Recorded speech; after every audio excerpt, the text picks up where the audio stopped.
Et bonjour, c'est Nicolas de Immobilier Compagnie et dans cette vidéo, on va parler de création d'entreprise. Il n'y a pas longtemps, il y a un de mes clients qui m'a tout simplement fait part de problèmes avec un de ses collaborateurs.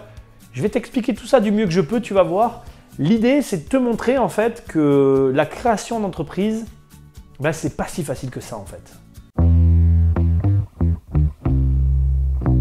Il y a quelques jours, j'ai donc eu une discussion avec l'un de mes clients concernant un événement dont j'ai vu les conséquences et qui a eu lieu à cause de l'un de ses collaborateurs. Et je vais vous parler précisément de ce qu'a vu le collaborateur, de ce qu'a mis en avant finalement le créateur d'entreprise et de cette espèce de mismatch qu'il y a eu entre les deux et qui a créé finalement une situation tendue alors qu'il n'y avait pas de raison qu'elle existe. Et surtout, de comment finalement lorsqu'on crée une entreprise, on est perçu par l'extérieur parce que lorsqu'on crée une entreprise, en fait, il se passe plein de choses. On a plein de choses en nous, mais l'extérieur ne vit pas les choses de la même manière que nous à l'intérieur. Et c'est ça le sujet d'aujourd'hui. Pour commencer, pour vous situer l'histoire, j'espère que je vais la raconter du mieux possible. En fait, cette personne, ce client, était dans le cadre d'un accompagnement. Possible que vous voyez un de ses jours sur la chaîne. Et ce qui s'est passé, c'est qu'il a donc créé sa boîte. En créant sa boîte, il avait besoin de collaborateurs. Et à la recherche de ces collaborateurs, il a trouvé son bonheur, finalement, au fil du temps. Il a présenté à chacun de ses collaborateurs, à peu près, j'étais là lors de la première réunion, il devait y avoir, je peux me tromper, mais une dizaine de personnes à tout casser. Pour être très précis, je dirais entre 7 et 8. Mais je préfère vous dire 10, comme ça c'est clair. Dont lui. Il a présenté donc à ces 8-10 personnes le projet final de l'entreprise. Il leur a dit, on est ici, nous allons ici, mais je ne sais pas ce qui va se passer entre les deux. Sachant que le point de départ, le premier point ici par rapport à celui-là, avait déjà été en soi une difficulté, ne serait-ce que pour réussir à mettre en place l'activité, à pouvoir vendre au premier client. Je resterai secret sur l'activité puisque c'était mon client. Je n'ai pas envie de rentrer dans les détails, ce qui n'est pas le propos. Imaginez donc une entreprise, une nouvelle entreprise dans le domaine du numérique, originale, assez novatrice, donc du coup avec les difficultés que ça implique pour la création. Et en face, du coup, un staff fragile qui vient pour une création, pour des premiers clients dans un domaine complètement finalement flou, sans réellement, j'ai envie de dire, savoir si l'aventure allait continuer ou s'arrêter et sans que le créateur ne cache cette donnée, j'ai envie de dire, essentielle dans une création de projet. La finalité de tout ça, c'est que c'était clair pour tout le monde et le projet a commencé. Le temps a passé et dans le lot, comme souvent dans tous les projets, certains profils ont émergé comme étant plus performants, plus appréciés, plus en avant que d'autres. Il n'y a aucun jugement de ma part, c'est juste pour dire que parmi ces profils, il y a la personne, le collaborateur dont je vais vous parler. Ce collaborateur en question était sans doute, je pense, de mon point de vue, le meilleur de ses collaborateurs. En tout cas, le plus qualifié, le plus performant, celui qui avait le plus d'impact sur ses clients, c'était le meilleur.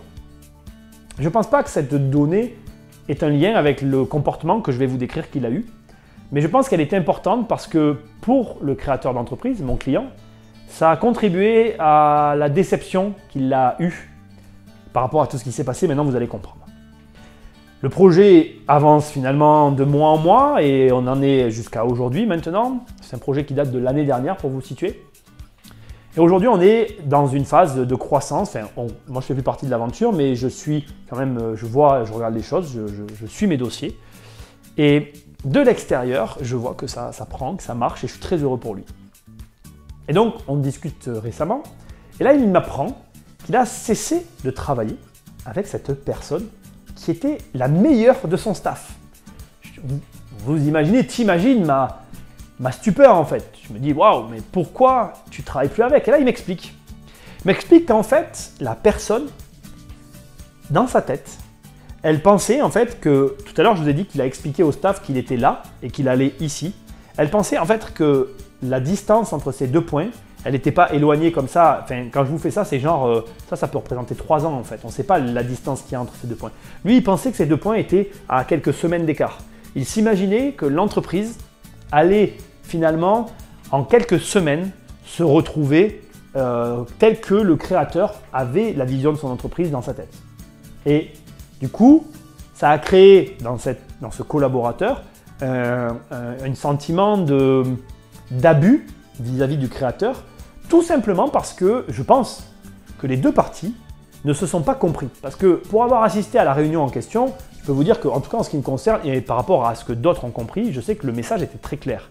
Nous savions tous que l'entreprise était à un point A, qu'elle allait à un point B et que c'était son objectif, mais que la distance entre les deux, on ne connaissait pas ni le délai ni la croissance. On espère tous que ça va aller vite, mais malheureusement, quand on crée, on ne sait jamais réellement comment les choses vont se passer. Il est le seul à avoir réagi ainsi, à avoir mal réagi, à avoir pris la mouche et à avoir eu le sentiment, finalement, de s'être fait abuser parce que pour lui, en fait, il n'était pas du tout question que la situation du point A dure le temps que c'était en train de durer. Mais le temps de ce point A est un temps de gestation nécessaire pour que le point B arrive. Et ça, on se rend compte, et je me rends compte aujourd'hui que, en fait, tout le monde n'est pas capable de comprendre ce genre de situation.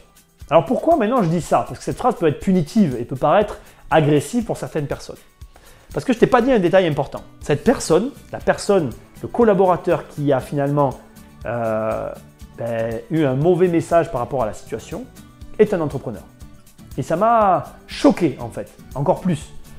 Pas tout de suite, hein, je vous donne cet élément à la fin volontairement parce que quand on remet tout bout à bout et que vous vous dites, que tu te dis en tout cas, putain, le mec il est entrepreneur et il ne comprend pas ça, il y a un truc de bizarre en fait. Il y avait un truc qui échappait à mon client puisque lui il avait toutes ces données là et il ne comprenait pas comment cette situation avait pu arriver en fait.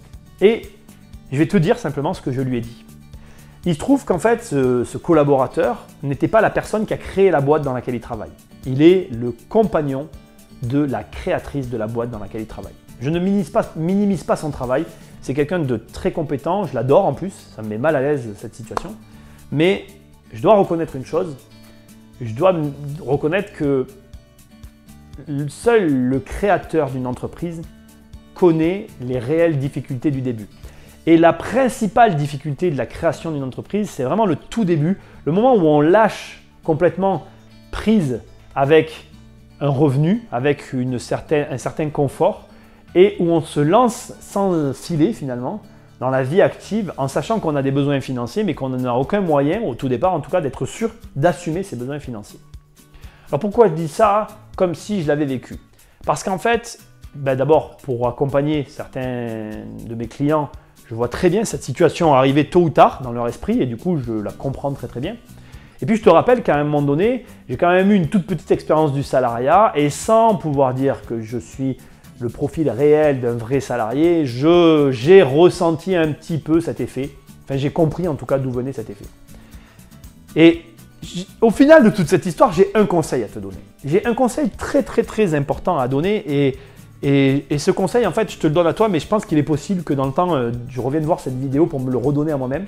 Parce que quand on crée quelque chose, et c'est valable pour tout, qu'on crée une activité en bourse, qu'on achète de l'immobilier, qu'on crée une boîte, on va tous avoir le même premier effet. L'effet « waouh, génial », je le dis à tout le monde. On va tous, à un moment donné, crier sur tous les toits « j'ai créé ma boîte, je vais faire ci, je vais faire ça, je vais aller là, je vais faire ça ». On a nos rêves, on les balance. On est tellement heureux, on veut partager, communiquer cette joie. Et lorsque tu communiques cette joie, c'est là que mon conseil intervient. Pense à simplement, faire attention, non pas à ce que tu dis, mais à la manière dont tu le dis. Parce que là, tu vois, c'est le propos de cette vidéo. La seule chose qui n'a pas fonctionné finalement, c'est la manière qu'il a eu de dire les choses. Puisque dans une pièce de 8 personnes, finalement, 7 personnes sur 8 ont très bien compris le message et il y en a une qui ne l'a pas compris. On peut lui trouver plein de raisons, mais le fait est que c'est mon client qui a dit, qui a planté le décor. Donc c'est à lui à être sûr que les autres ont compris le message. Or, dans cette salle, une personne, et qui plus est, finalement celle qui s'avérait être la plus importante, n'a pas compris le message. Donc lorsque tu dis les choses, assure-toi que le message soit compris et fais attention à la manière dont tu dis les choses. Parce que, je n'accuse pas mon client, mais c'est vrai que quand tu parles avec lui, tu ressens sa vision finale en fait. Et sa vision finale, il la transpire et je pense qu'il va y arriver à son objectif. Seulement, le fait est que dans la réalité, il n'y est pas. Et ce décalage, et je m'en rends compte aujourd'hui, peut être mal perçu. Donc, prends garde à la manière de dire les choses. Mais c'est valable pour tout dans la vie. Je crois que ce conseil, et c'est pour ça que je t'ai dit tout à l'heure que je reviendrai voir cette vidéo, ce conseil est valable pour tout. Prends garde à la manière dont tu dis les choses en général. D'ailleurs, tu connais forcément cette expression qui va très bien résumer tout ça, mais souvent on dit l'art et la manière de dire les choses, de présenter les choses. L'art et la manière. Mets l'accent sur l'art et la manière de dire les choses et sois toujours vigilant sur le fait que tes interlocuteurs ont compris ce que tu as à dire. Et moi je te dis à très bientôt dans une prochaine vidéo. Salut! Non, tu t'en vas déjà? Investir, c'est plus fort que toi.